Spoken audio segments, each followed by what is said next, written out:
Bistado ang ilang tindahan ng karne at seafood na may daya ang timbangan. Sa isang tindahan, hindi lang pa isa-isang guhit ang pasobra dahil umabot sa 1/4 kilo ang daya. Nakatutok si Cesar Apolinario. Exclusive. Hindi napigil ng malakas na buhos ng ulan ang kinasang surprise inspection ng mga opisyal ng Barangay Commonwealth sa palengke ng Litex. Pagpasok sa palengke, agad kumalat ang mga tanod at volunteer na kasama sa operasyon. Kada isang inspektor pumwesto sa kada isang tindahan.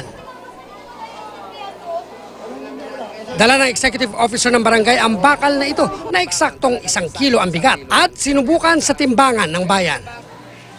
Ayan, 1 kilo siya, eksakto, di ba? Sabihin yung ating ginagamit na panimbang doon sa kanilang timbangan, talagang eksakto 1 kilo yan. Sumobra siya, kulang siya, ibig sabihin yung timbangan may daya yan. Sinubok na ito sa mga tindahan. Sa tindahang ito, lumagpas sa 1 kilo ang bigat ng bakal. Kaya kung bibili ng alupi ang dagat na ibinebenta ng 160 per kilo, dahil sobra ng 1/4 ang bigat ng bakal, kulang ng 1/4 na alupi ang dagat ang babagsak sa basket ng mamimili. Lugi ang mamimili ng halos 40 pesos. Oh, yun nga. Ang laki ng diferensya, halos 1/4 yung diferensya.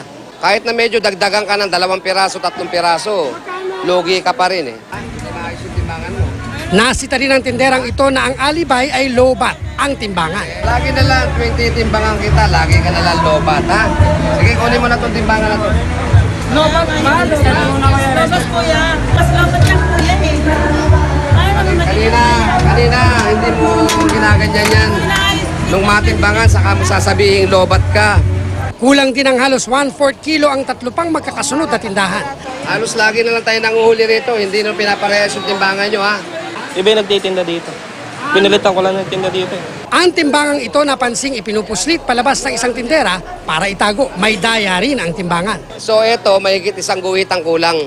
Minsan, kuya, kasi may mga barat kasi na ano. May mga barat, pagka-barat, kailangan dito natin itimbang.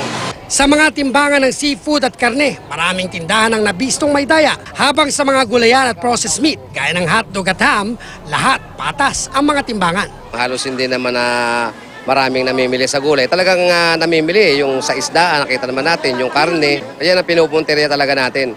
Winasak ang di bababa sa 10 tampered weighing scales o timbangan. Kakausapin ng leader ng asosasyon sa palengke para pagsabihan ng mga may-ari ng tindahan na nahuling may daya ang mga timbangan. Magka-problema man, kulang yung pinamili nila, huwag sila mag-atubili na pumunta sa barangay at agad-agad naman ang barangay tutulong sa kanila. Cesar Apolinario, nakatuto, 24 oras.